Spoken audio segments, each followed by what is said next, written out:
Welcome to the Honest Designers Show, your transparent look into life as a modern designer.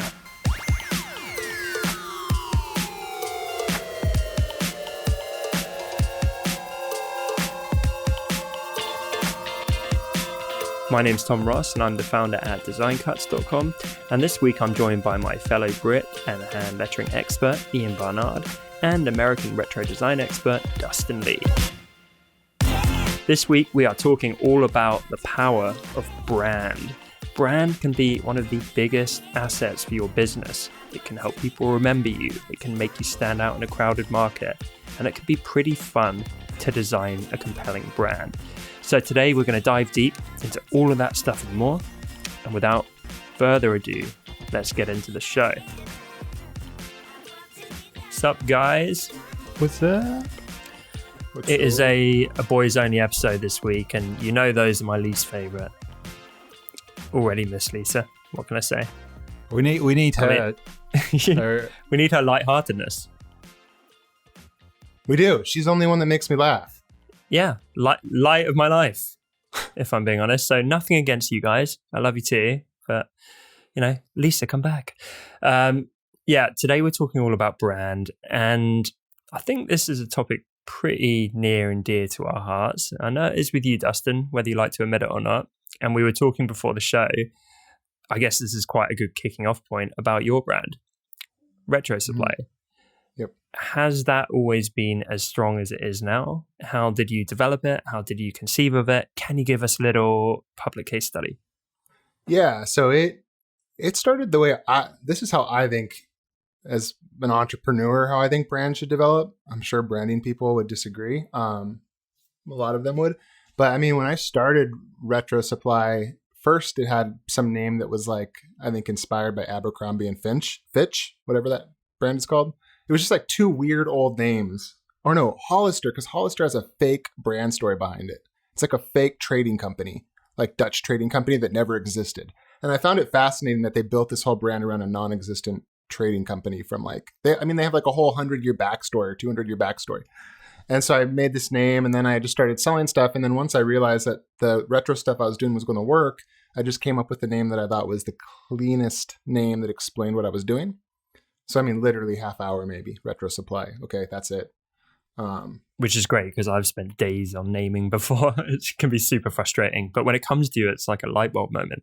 Yeah. And I just felt like if it just needs to be clear. They have to have a pretty good guess at what it's going to be from hearing the name. So I came up with the name. And then literally for the first, I'm not even joking, the first 2 years, the logo was just Gotham written with Retro Supply with CO as like a... it's escaping me now, when the type is up a little bit. Superscript. Thank you, superscript. Mm-hmm. I thought you were using Futura, bold. I might have been. It might have been Futura. No, sorry, that is like such a designery conversation. Yeah, no, I'm sure it was. I know for sure I debated it a little bit, but I mean, literally it was just a font with the word written out. And then of course the business was making money and I was growing it, and I just wasn't going to invest a bunch of time in that because I'd seen way too many businesses when I used to work for a company that helped businesses start, and they would literally die trying to make their brand or their logo, and they would never get the business off the ground because they were so obsessed with their logo or their name.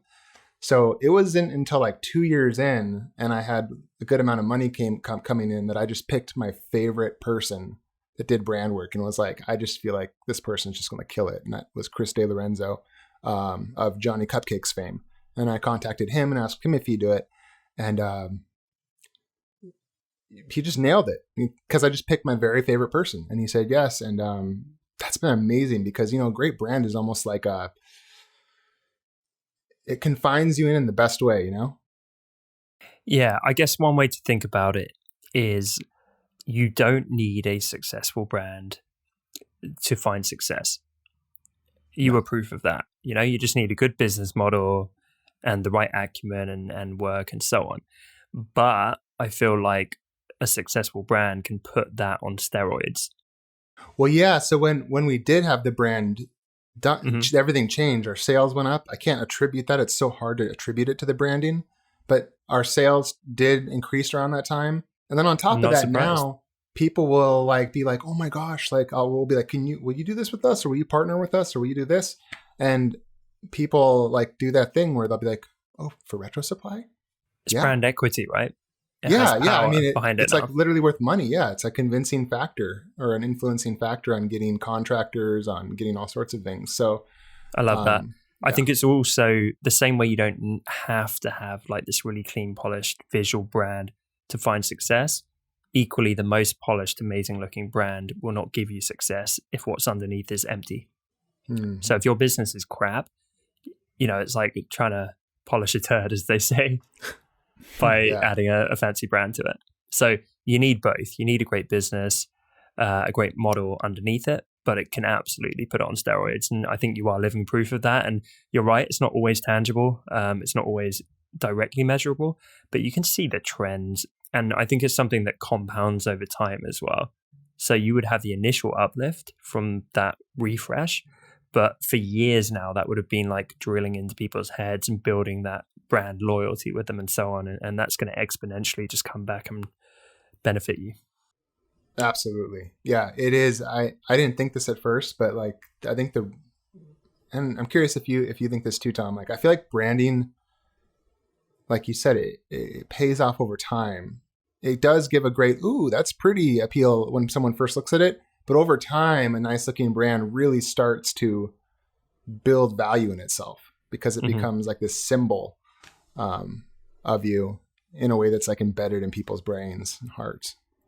Yeah, I think it was Gary Vee talking about this a bit recently, and various other people that I follow make the very astute point that when you have a brand, it lets you escape being commoditized. Because so many people message us, right, and say, oh, I'm getting hammered down on price and there's so much competition and I can't break through, I can't charge what I'm worth. And it's because they're competing with very surface level things like their service package and what they do. They have no brand clout, yet some of the biggest people that we've had on this podcast as guests and these tremendous success stories, they have an awesome brand, reputation, value associated with their name, their company, whatever it might be. And that really carries like dollar value behind it. Can you imagine going to like Lauren Hom and saying, well, you're a very talented letterer, but there's a lot of very, very talented letterers out there. So, I insist you do this for me for $50. Like, she'd never get back to you. So it's not just her amazing talent that carries that value. It's the fact she's built up this reputation and this brand and people really want to work with her. There's a demand for her services. Absolutely. And I mean, taking it to the max, Lauren Hom is a great example. Obviously, like the best example in design in terms of just a personal name is Draplin. Exactly. Aaron Draplin. I mean, the fact that I answered that question proves that, right? It proves it. Yeah. I mean, we all know like who has a huge amount of equity like in their name. And I was lucky enough to have my friend Jordan Wong bring me along to visit his workshop behind his house one time. And he had said something that was so interesting. He talked about, I won't provide all the details because I don't know how much he'd want me to say, but he did a conference and his name was on the bill and he wanted a substantial amount, a percentage of the sales because of it. And he said something to the effect of, or maybe in my head, I just thought this, I don't want to attribute something that he didn't say to him, but I was just like, yeah, because how many people can you put onto a design conference and all of a sudden the tickets sell out? Very few. That's how powerful that name is. You put Aaron Draplin as the leading thing and you've just increased your conversion rate or your sales by like ridiculous amounts. That's power. Case in point, I think it was Dave Clayton who bought Draplin to a London event and then somehow got Adobe roped in or something. And I think Adobe said words to the effect of, if you get Draplin, we're in. Right. Like literally it was that, like just based on the name. Right. They didn't know what he was going to be talking about or anything. They just knew the gravitas that the name and the brand carried. And you don't even have to say Aaron. It's like Prince. You say Draplin and everyone knows what you're talking about. I think a great model of this is the franchise model, because we see it outside the world of design with things like Star Wars and Harry Potter. And there's tons of people that are not directly part of that company like Lucasfilm or whatever, but they're making a fortune by extension, or they're certainly shipping a lot of units, selling like the figurines and the merchandise and all this stuff just because it has the right name attached to it. And we see the same thing with clothing, right? Even some knockoff versions of like Nike and Adidas clothing, it still sells for pretty healthy amounts and at huge volumes, where essentially it's just a cotton shirt or a sports shirt, whatever it might be, but it's got a little tick on it or a little symbol on it, right? And it's not that people just love that symbol so much. It's not like, oh my God, I'm going to pay 4 times more because I just love like diagonal lines. They couldn't care less, but it's what it represents. The brand has clout behind it. Well, and it happens even when they're when you're very young too. Like I've noticed with my children, I'm assuming it's the same. You guys have the same Disney intro in the UK. It's like it zooms in on the castle, and you see like fireworks coming up, right? Dun dun dun dun dun dun dun. So you know that, right? So magical. As soon as it is. It totally is magic. And like anytime my kids see that, they will give the movie a 5 to 10 minute grace period of seeing if they like it. Whereas if it doesn't have that and it was the same one, they'll be like, nope. Mm-hmm. I mean, Disney buys 5 to 10 minutes of attention from a child. Yeah, with the attention span of 0. Who would literally will be like, no, and just like walk away. But Disney's got that. It's crazy. Which is that is weird though, because my children see that, they think, I know I'm not going to like this. They don't they've hardly watched any Disney films. But that's still the power of brand, just in the negative. It's still a reaction to a brand. Yep, true. Which is another point about brands, is that there's power in people self-identifying as, that's not for me, I hate it, or I love it. Like Marmite. I don't know if you guys have that. The thing is, it needs both sides. It needs the hate or love, because if you're somewhere in between, then people are not passionate about it at all. Yeah, what do they say? There's no money in apathy. Oh, that's a good saying. Lukewarm. In fact, I don't know if I've ever heard that. I just made that up. Did you really? Copyright that down. Yeah, I've heard variants of the sentiment where it's like, if people don't care, you want them to care one way or the other, but there's no money in apathy. So I brought up our friend Jacob Cass from Just Creative's Instagram, and he's been doing a lot of pivoting recently into brand strategy, and so he's been putting out some great content around it, breaking it down, and he's been very positively making the point of how rich and deep you can go with brand, because everyone talks about the surface level. And I'm going to hold this up for anyone watching the YouTube video. You can see this big diagram, right, that he posted. And it scrolls and reveals even more.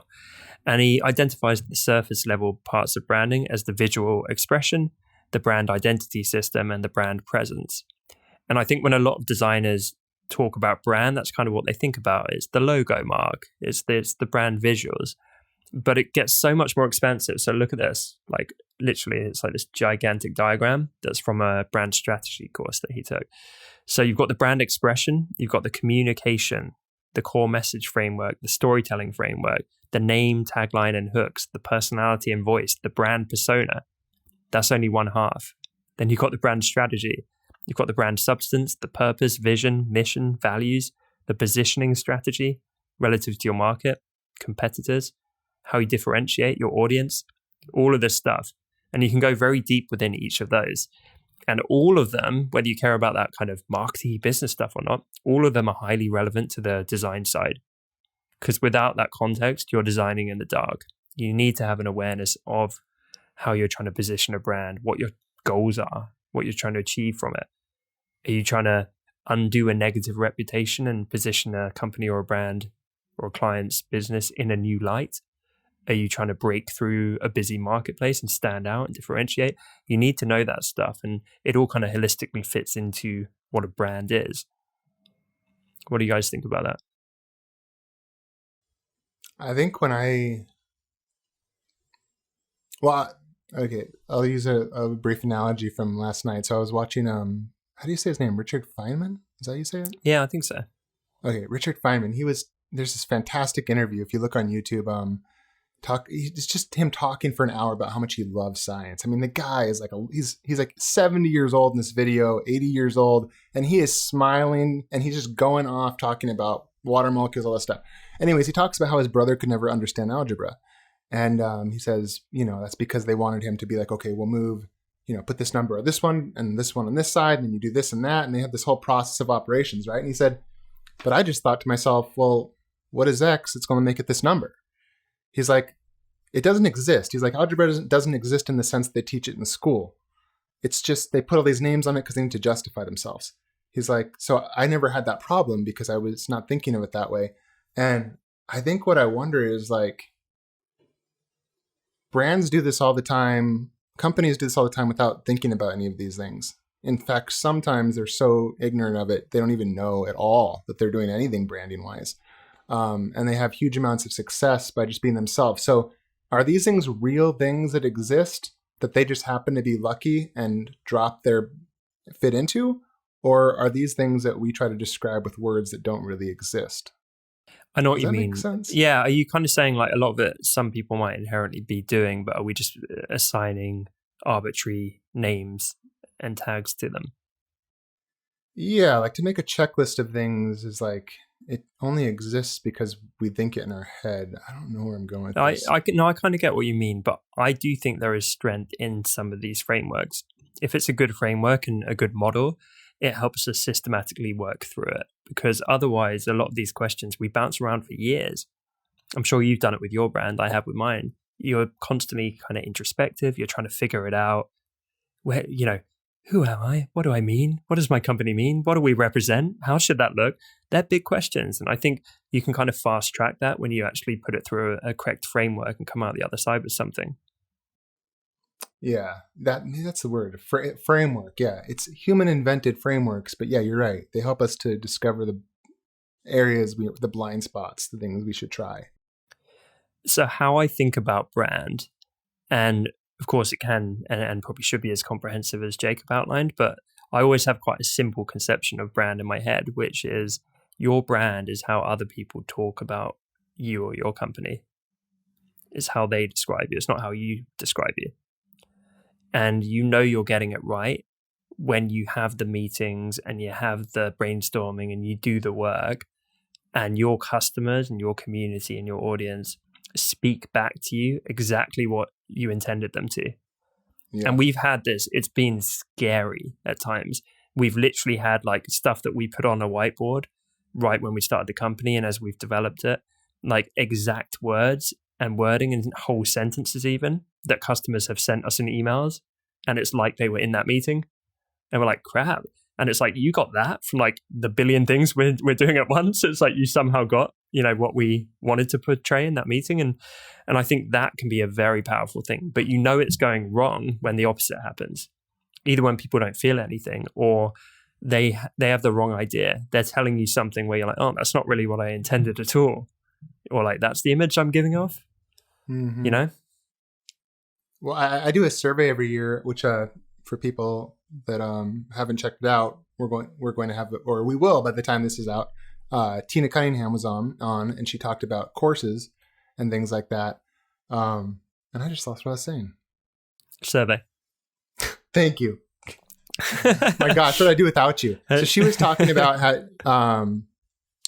every year she does a survey. I do a survey every year too, and I highly recommend people do it. You can ask questions like that. How do you think of us? What words come to mind? What do you hope we do? Blah blah. And oftentimes people will say things, and I'll see trends, and I never thought of us that way. And some people I think will say, oh, well, we need to better communicate who we are then. But oftentimes I'll look and say, well, we already have all these people. That's how they see this thing. So we need to do more of that. For instance, I've noticed, well, I won't get into exact examples, but yeah, people will tell you who you are, and you either have to decide to convince them you're not, or you have to fulfill go with who flow. They believe you to be. Yeah.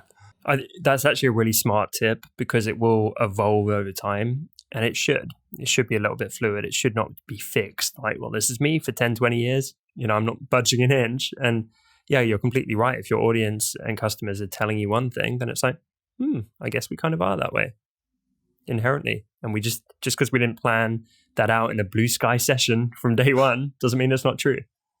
Yeah. Well, and that's kind of empowering too, because if you're not great at branding, like, I don't think I'm good at convincing people of who we are. Then you can, I think you are very good at that. You've done a good job at that with Design Cuts.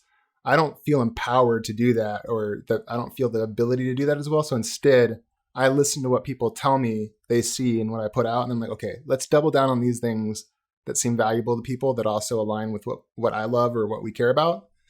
So smart there, man.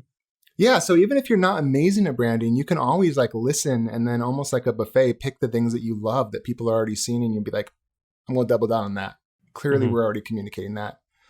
And then if they tell you, oh, you're known for sucking at this, well, maybe let's try to eliminate that. So, Dustin, you and I have our company brands, but Ian, you and I have our personal brands. And I know you're kind of, you are running it like a company, but I would say you are very much the face and the presence of what you're doing with your business.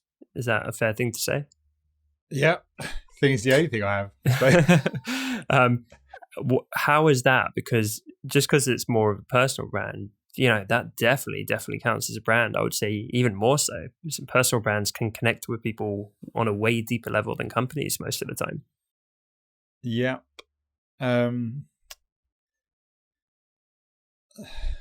Yeah, like I don't feel like I really struggle to sort of, because you have a clear idea.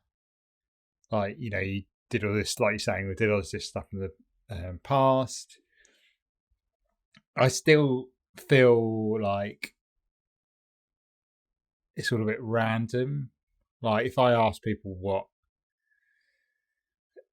I suppose it's trying to get out there, the sort of message of sort of teaching and helping others to do. Yeah, I hear you, but I think you're doing yourself a bit of a disservice, because even in the small number of years we've done this show, you've had massive pivots in your direction and by extension your brand. And I would say you definitely have become more and more of an educator. You started putting out this amazing content, not just on Instagram, but on YouTube. You've shifted massively into digital products that help letterers specifically. And before, that didn't really exist. You were doing all kinds of random arty digital products that weren't inherently connected, and you've very much mapped to your lettering audience, and that's a pretty seismic shift. And so I would say your brand, back from the days of you and Dustin competing with very similar brand names, in fact, there you go. You used to be Vintage Design Co., not Ian Barnard. Yeah. You've shifted into a personal brand. You've shifted more and more into the lettering space.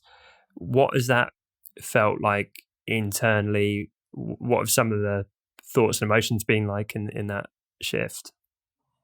The thing is, I made that shift when I couldn't keep up with Dustin. Who can? He's like a Duracell bunny. I know. I felt like I couldn't keep up with you, and I was so relieved when you finally buggered off and did something else. Because there was a point where I got to where I was like, I think it was because I was like, I couldn't come up with any more ideas. Mm-hmm. And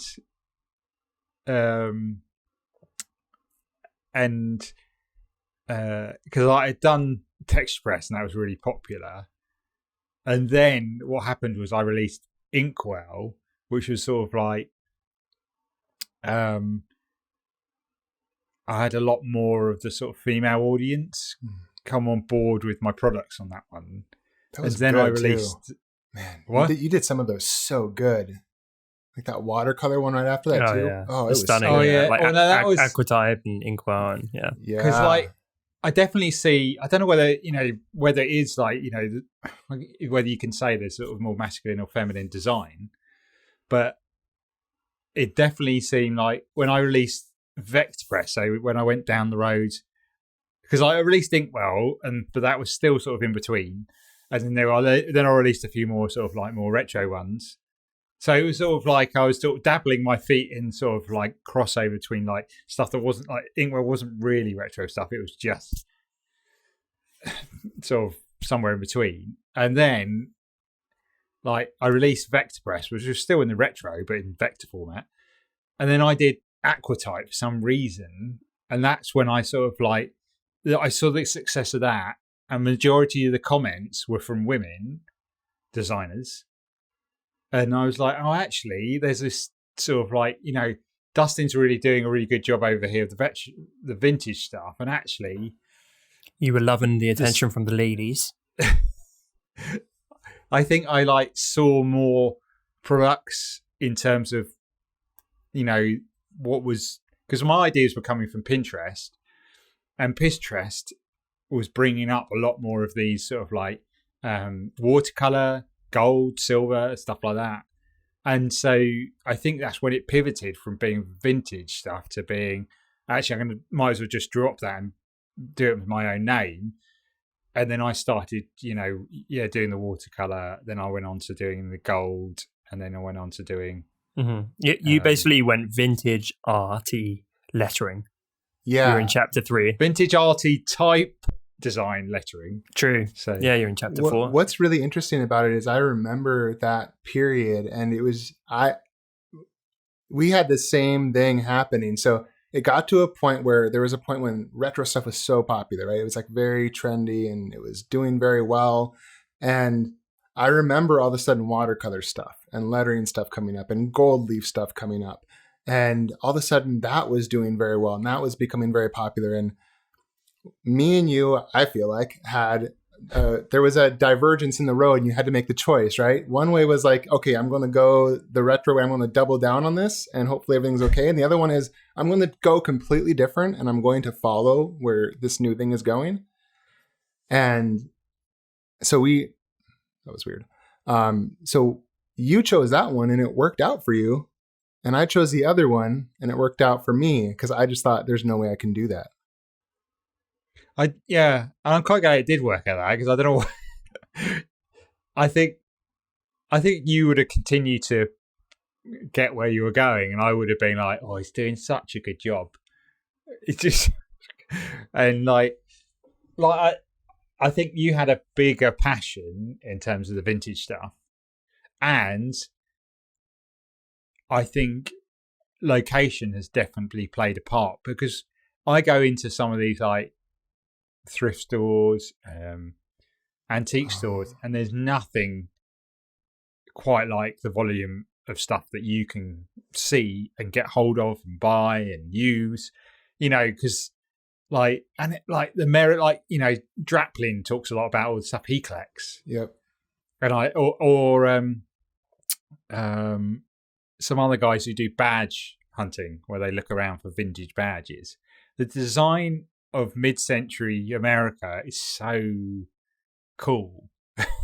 Well, I noticed that when you had put out the poster one. You remember? I can't remember what you called it. Maybe it was Poster Press or something. Oh yeah, with the travel posters. Yeah. Yeah, you did that, and then you did one that was like kind of like this military type feel, but it was like British military or something or British something. Yeah. You could tell it was that, and then I was like, "Oh, I can't do that. I don't even understand it. I don't understand the context of it." And then I thought to myself, oh, he's from across the Atlantic Ocean. He probably doesn't completely understand what it's like for like mid-century American stuff. And yeah, then I really realized that there is a difference there. So that's funny you say that.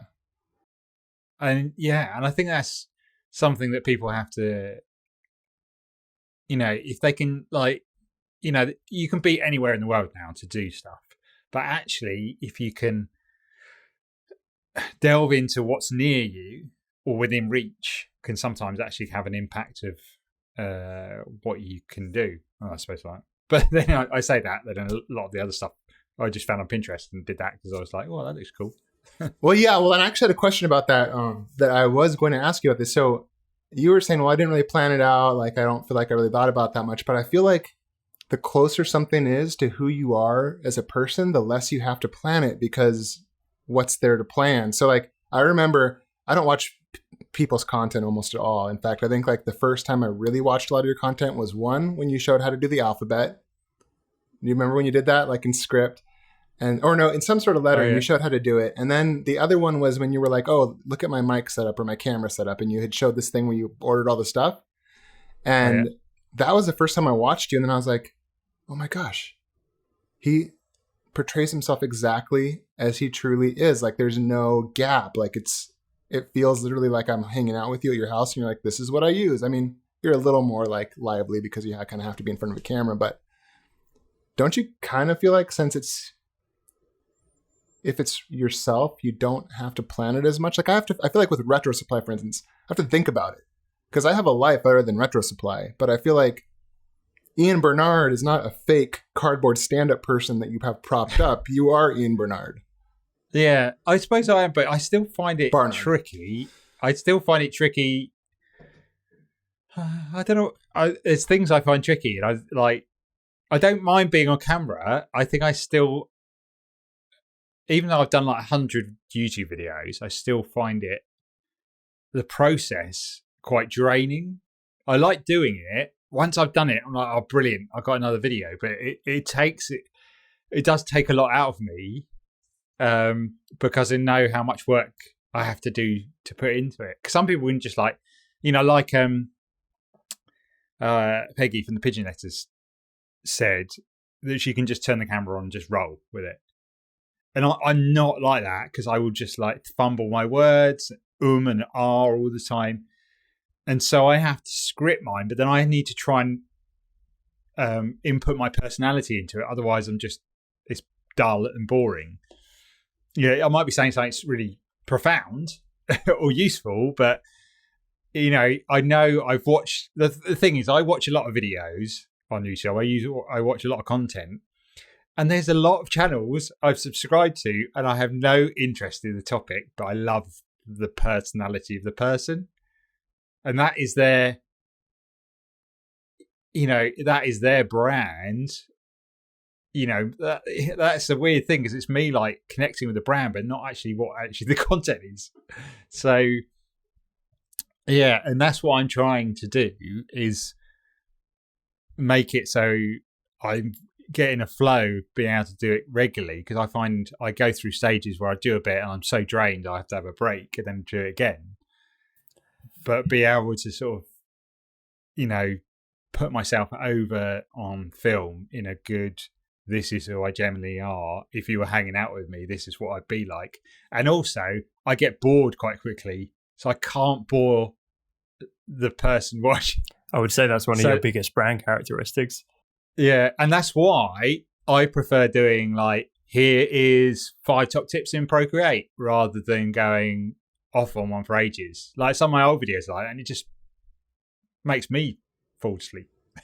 I want to mention something I have never thought about before, or seriously thought about, which is the fact that, say, Design Cuts or Retro Supply or any business like that is very different.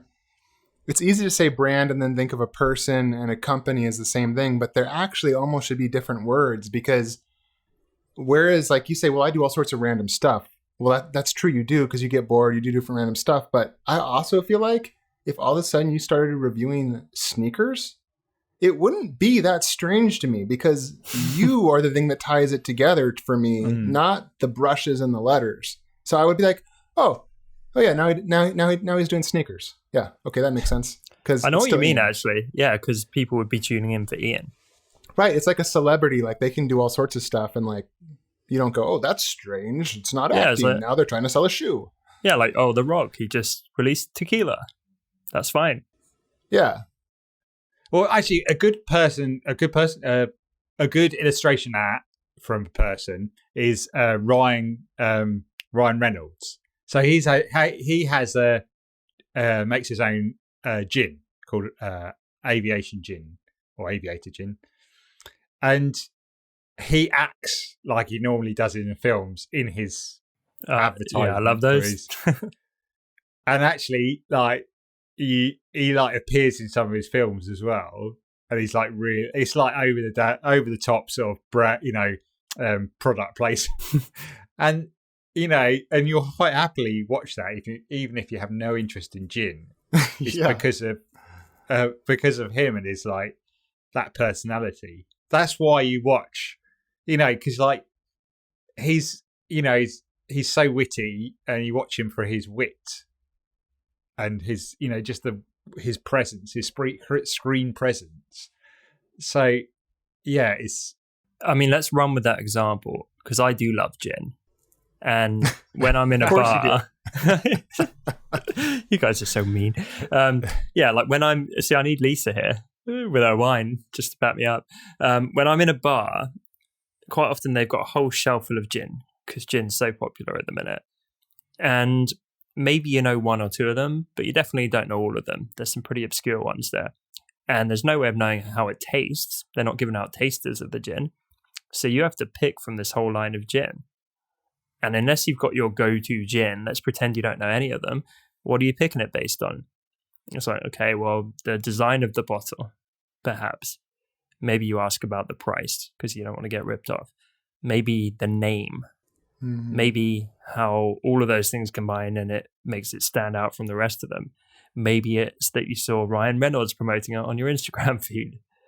Whatever it might be, I feel like brand does become this myriad of factors. There's no one single thing.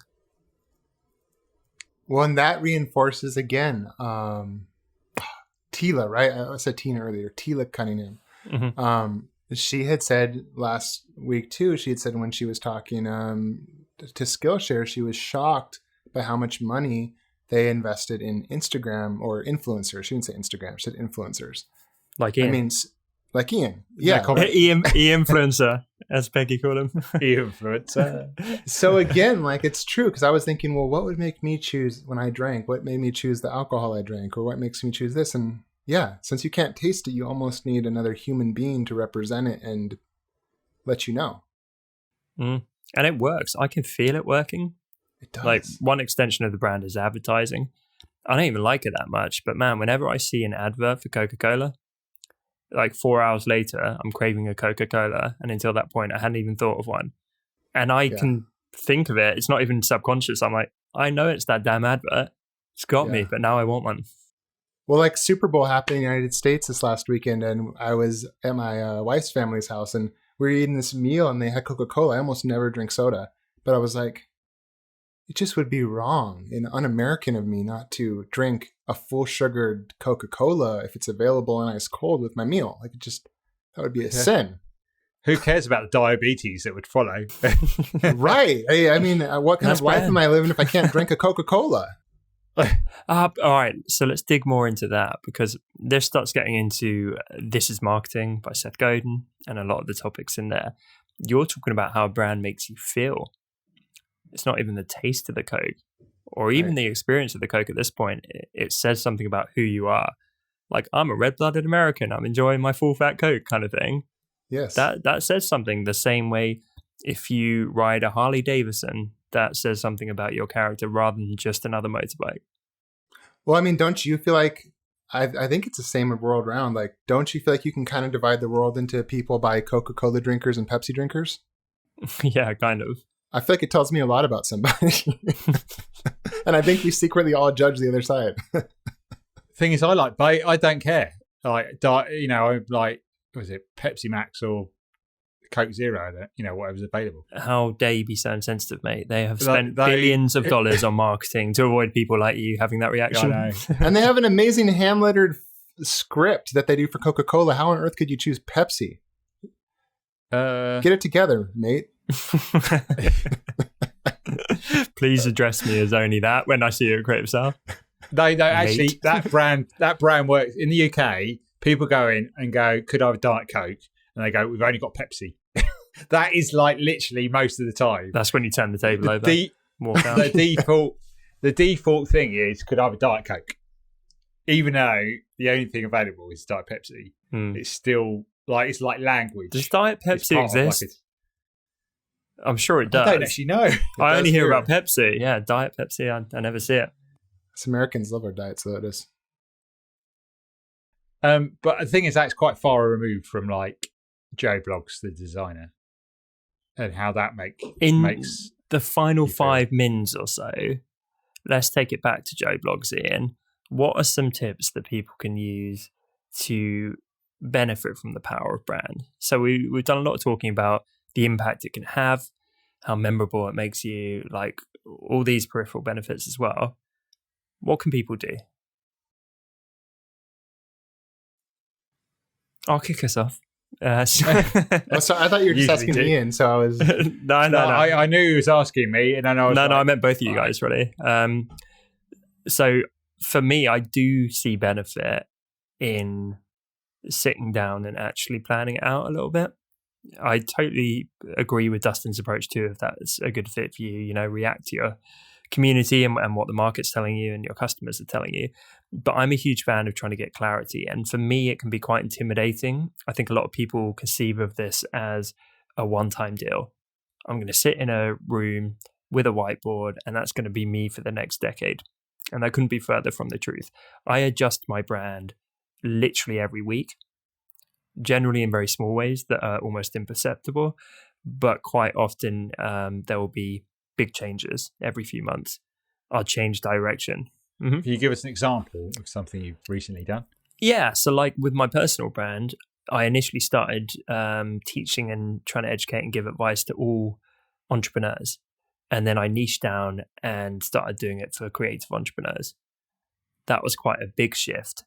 I will be constantly shifting the format of my content and trying different things. I will be getting greater clarity on my value proposition. And so I'm really starting to drill down to, well, I'm not just giving advice.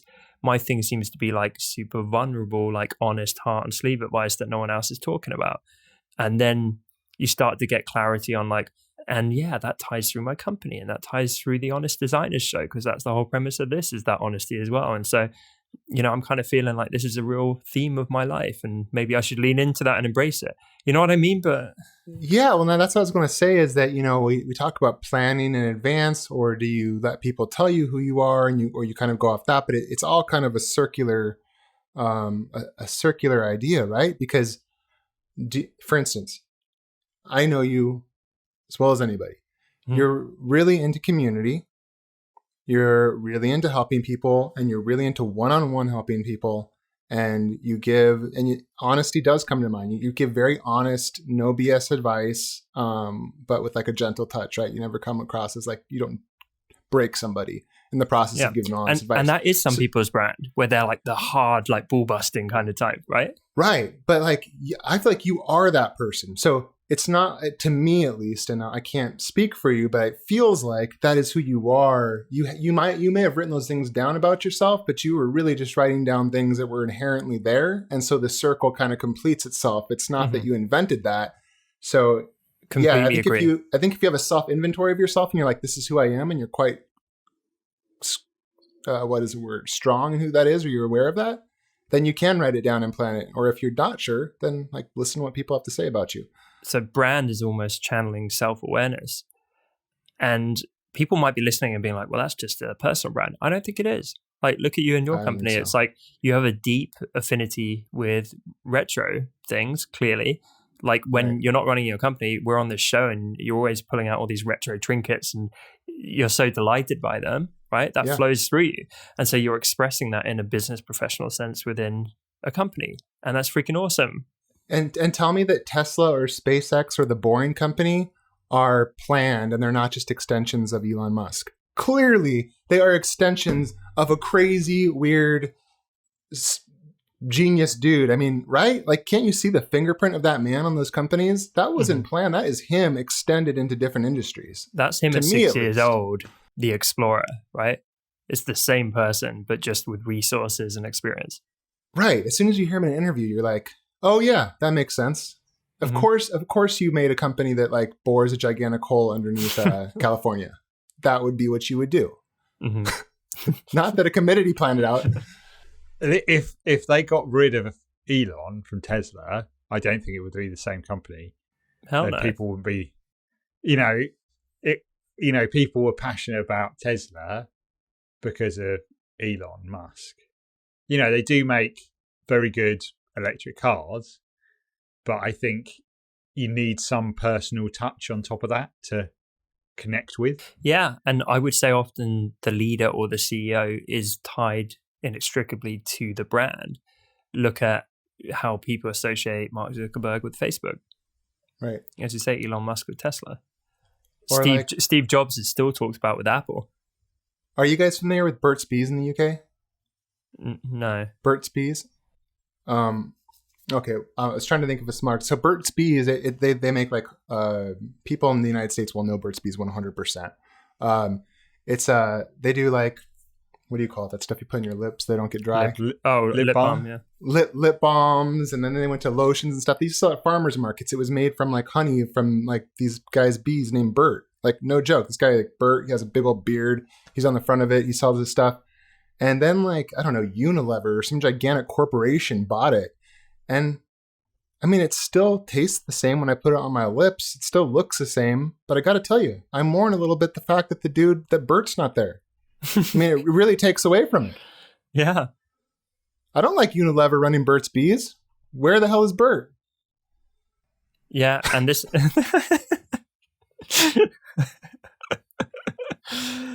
I think that happens quite a lot as well when these huge conglomerates absorb a company.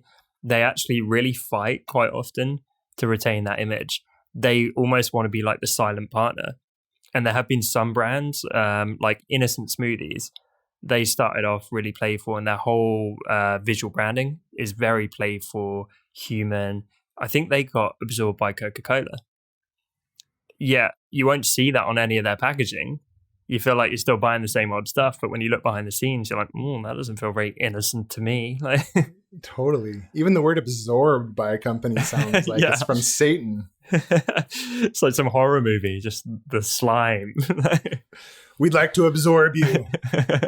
The thing is, you look at a band, and there's always one person that is the like connection with the people who love that music. You know, like Mick Jagger or I can't think of any bands like, you know, Chris Martin from Coldplay and stuff like that. You know, it's the Karen O from Yeah Yes. There we go. I think it's that personality that drives it. Like, you know, you, Tom, are the face of Design Cuts. And so would Design Cuts be the same without Tom Ross, the face? I hope not. I think it could survive without you, but I think people would have to really be convinced by the people that bought it that the ethics of the original company were still there. Yeah. Right? That's where we all get nervous, right? When someone buys it, then we're like, will it still act the same? Is this person's DNA in it strong enough that it won't change? It's true. I think it only works well if there's a side person, like person close to, like, you know, there's like two people who, you know, there's the main person, there's one behind, and the other behind that you've known for a long time. You know, the audience knows for a long time, then they come forward, and the other one sort of goes back. You know, if it's someone you don't like, it's taken me a long time to like Tim Apple.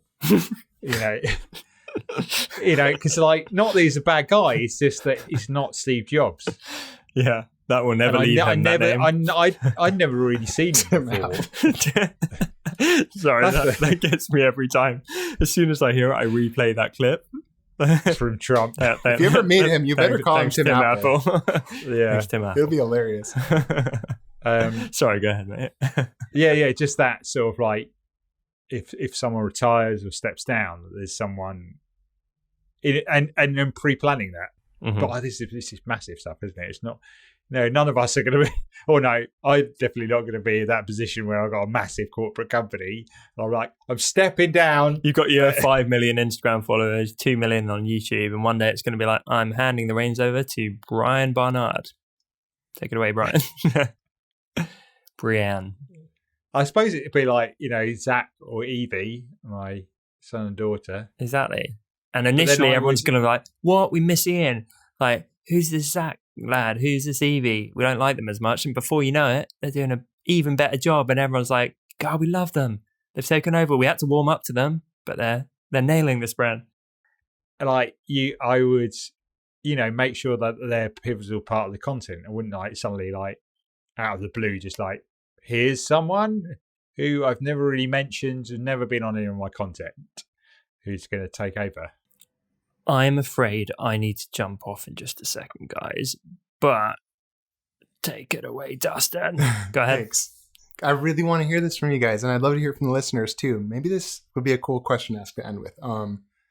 I would love to know what a brand for you guys is that you just love the brand. Every time you see it, either you buy it all the time or you just think, that's a brand. That's how I think brand should be. And I'd love to hear, I don't know how hashtags work. Yeah, tag us up in your story. Put it in your Instagram story and tag the three of us up and at Honest Designers as well. I would love to know what the listeners' favorite brands are in terms of like. That'd be cool. Not Apple and stuff. Like, what's the weird one that, like that, like. Yeah. Like you like Tom, like some esoteric brands. I don't even know actually, man. I'm struggling. I don't buy that much It's not stuff. something I must buy that brand. Like I buy some clothes because it just fits me well more than, I try and buy stuff that hasn't got logos or strapped over it. Mine's all super mainstream, like Apple. Still a bit of an Apple fanboy, even though they rip me off. I'm less so. Now that everyone's an Apple fanboy, I'm less of a fanboy. That's because you're really cool and hipster and alternative. Yeah. Actually, no, Dustin is with the hat. Well, I live on a mountain. Yeah, exactly. You sharpened your axe earlier. Chopping some logs. Keep the fire burning. I think maybe on like a final note when it comes to brand, it's such a big topic. I'm sure we will do future. This is almost like a setup episode, and I would like to see Lisa's thoughts on it. But I think just get aware and get a bit more deliberate with it. I think what so many people do is they never really ask these questions. They never really refine or define anything. Quite often they don't even think about it. They just keep plowing forward with whatever they're doing with their creative business or their freelance career or whatever. And they float around as a result. And I think it can provide tremendous direction and focus when you start asking and then answering some of these questions around what your brand stands for, what the objectives are, and mapping the visuals and the communication and everything else we touched on to that. Do you think it's worth asking those around you what they think you're? I think it's hugely worth it. The more I think about it, I actually think we should probably get Melinda Livesey or Jacob Cass back on at some point to go deep, because it's been quite recent. Like we had Jacob on a while ago. We should have him back on to do a deep dive on brand strategy. I think that would be fun. Yeah, because I'm thinking like, if I was still doing, graphic design, the main thing, it was like, how would I go about refining and defining my brand? Yeah. I suppose, I could ask those around me, because I'll ask what I suppose people who could possibly be customers. And also, like, if I was part of a Facebook group and stuff like that, you could ask people in there as well. Just like, what words come up when you think about my brand? Or yeah, it's smart. Or just friends who are going to be brutally honest with you. Not too brutal. Right, I think that is it from us for this week. But yeah, we will do a follow-on at some point. And thank you so much, everyone, for tuning in. We appreciate all of you. We did have a little look in recently, and some amazing recent reviews coming in 2020.